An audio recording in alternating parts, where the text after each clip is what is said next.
The prone T is a great upper back exercise, really working through the shoulder blades or scaps and getting in behind those shoulders. Great for improving your posture and control through lots of different movements. For this one, ideally you have something in each hand that weighs between 1 and 2 kilograms. That can be anything from a weight plate to a dumbbell to a can of beans or something like that, some food.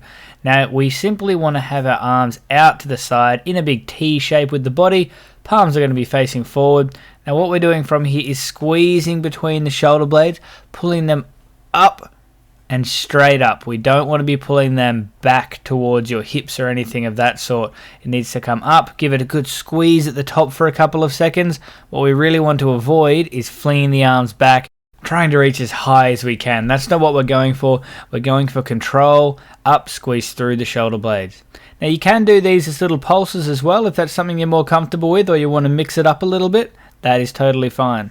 In fact, I do recommend occasionally mixing it up and getting some pulses in there like that, with the majority of your work being up, giving it a squeeze for a couple of seconds, and then coming down under control. Like I said, this can be done with almost any weight implement. Now, I don't think that you should be going over 2.5 or 3 kilograms. This one is not about the weight, this is about the control and the movement itself. If you need more of a challenge than this, first of all, just make sure that you aren't pushing your arms too far back and bringing them up too high.